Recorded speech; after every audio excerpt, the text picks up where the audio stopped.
The Masque of the Red Death by Edgar Allan Poe. The Red Death had long devastated the country. No pestilence had ever been so fatal or so hideous. Blood was its avatar and its seal, the redness and the horror of blood. There were sharp pains and sudden dizziness, and then profuse bleeding at the pores with dissolution. The scarlet stains upon the body, and especially upon the face of the victim, were the pest ban which shut him out from the aid and from the sympathy of his fellow men. And the whole seizure, progress and termination of the disease were the incidents of half an hour. But the Prince Prospero was happy and dauntless and sagacious. When his dominions were half depopulated, he summoned to his presence 1,000 hale and light-hearted friends from among the knights and dames of his court, and with these retired to the deep seclusion of one of his castellated abbeys. This was an extensive and magnificent structure, the creation of the prince's own eccentric yet august taste. A strong and lofty wall girdled it in. This wall had gates of iron. The courtiers, having entered, brought furnaces and massy hammers and welded bolts. They resolved to leave means neither of ingress nor egress to the sudden impulses of despair or of frenzy from within. The abbey was amply provisioned. With such precautions the courtiers might bid defiance to contagion. The external world could take care of itself. In the meantime it was folly to grieve, or to think. The prince had provided all the appliances of pleasure. There were buffoons, there were improvisatori, there were ballet dancers, there were musicians, there was beauty, there was wine. All these in security were within. Without was the Red Death. It was towards the close of the 5th or 6th month of his seclusion, and while the pestilence raged most furiously abroad, that the Prince Prospero entertained his 1,000 friends at a masked ball of the most unusual magnificence.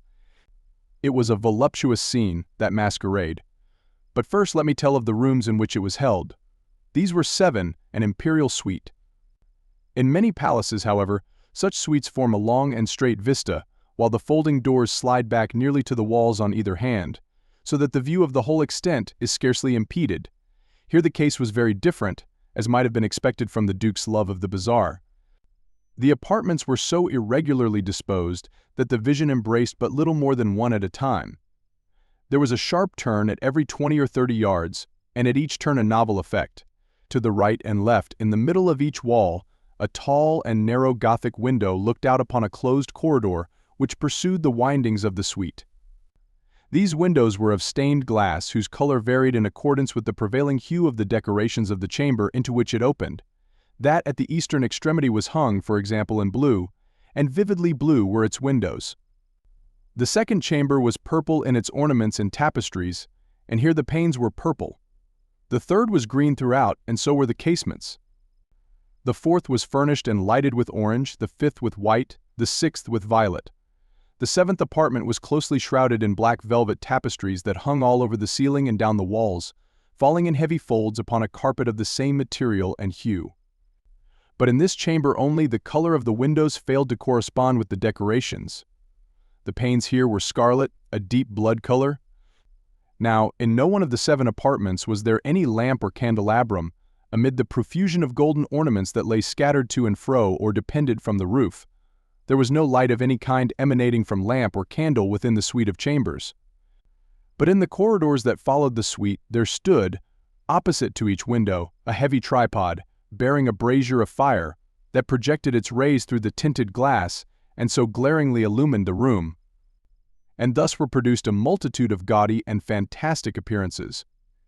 But in the western or black chamber the effect of the firelight that streamed upon the dark hangings through the blood-tinted panes was ghastly in the extreme, and produced so wild a look upon the countenances of those who entered, that there were few of the company bold enough to set foot within its precincts at all.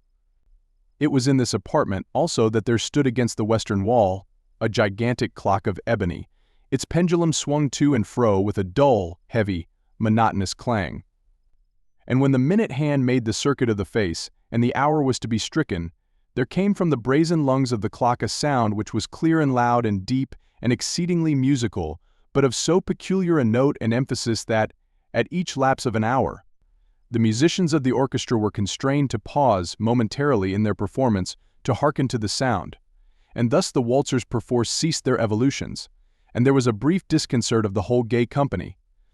And while the chimes of the clock yet rang, it was observed that the giddiest grew pale, and the more aged and sedate passed their hands over their brows as if in confused reverie or meditation. But when the echoes had fully ceased, a light laughter at once pervaded the assembly. The musicians looked at each other and smiled as if at their own nervousness and folly, and made whispering vows, each to the other, that the next chiming of the clock should produce in them no similar emotion. And then, after the lapse of 60 minutes, which embraced 3,600 seconds of the time that flies, there came yet another chiming of the clock, and then were the same disconcert and tremulousness and meditation as before. But in spite of these things, it was a gay and magnificent revel. The tastes of the Duke were peculiar. He had a fine eye for colors and effects. He disregarded the decora of mere fashion. His plans were bold and fiery, and his conceptions glowed with barbaric luster. There are some who would have thought him mad. His followers felt that he was not. It was necessary to hear and see and touch him to be sure that he was not.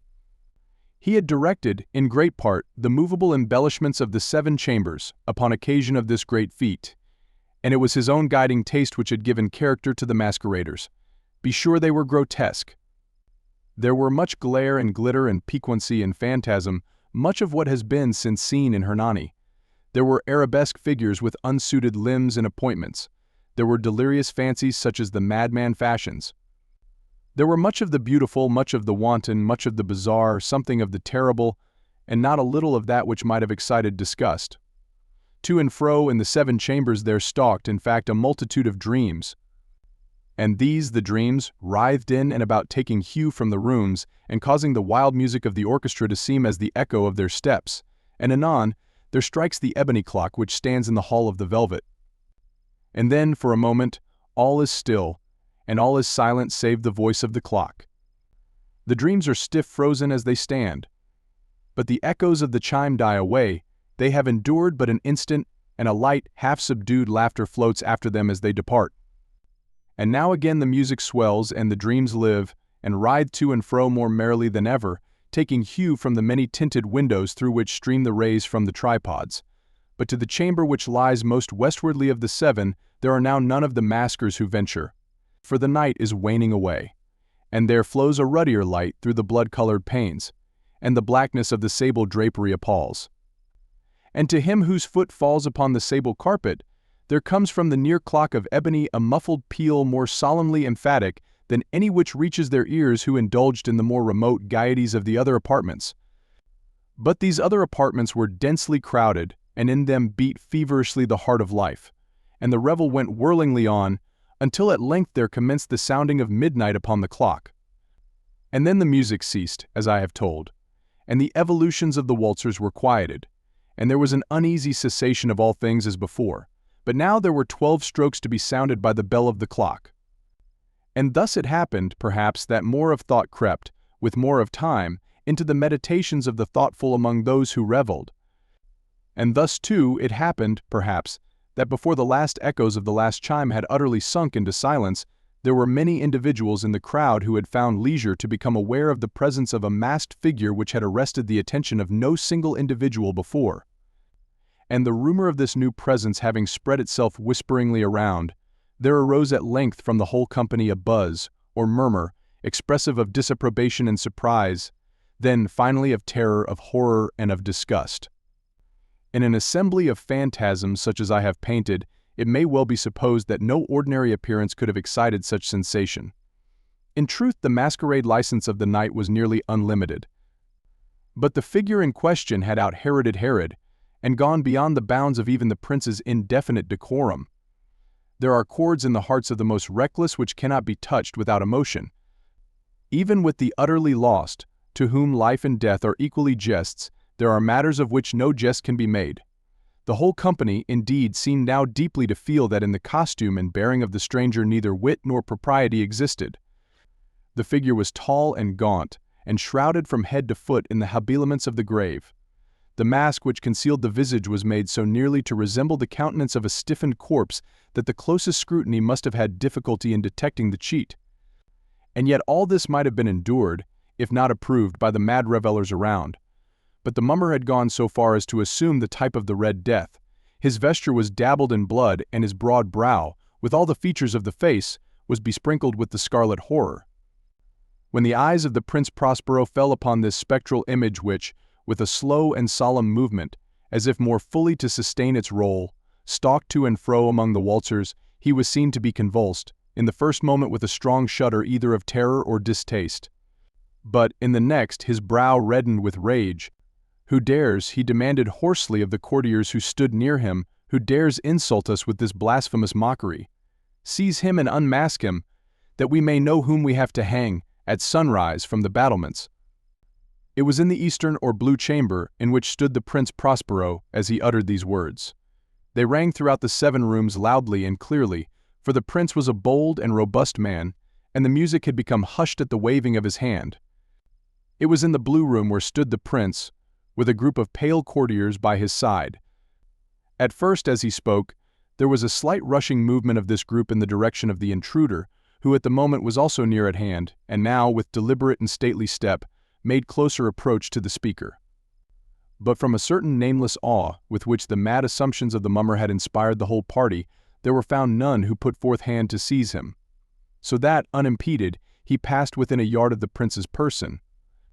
And while the vast assembly, as if with one impulse, shrank from the centers of the rooms to the walls, he made his way uninterruptedly, but with the same solemn and measured step which had distinguished him from the first, through the blue chamber to the purple, through the purple to the green, through the green to the orange, through this again to the white, and even thence to the violet, ere a decided movement had been made to arrest him.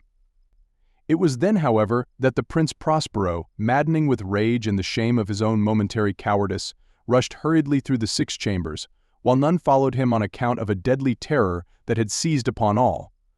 He bore aloft a drawn dagger, and had approached, in rapid impetuosity, to within 3 or 4 feet of the retreating figure, when the latter, having attained the extremity of the velvet apartment, turned suddenly and confronted his pursuer. There was a sharp cry, and the dagger dropped gleaming upon the sable carpet, upon which, instantly afterwards, fell prostrate in death the Prince Prospero.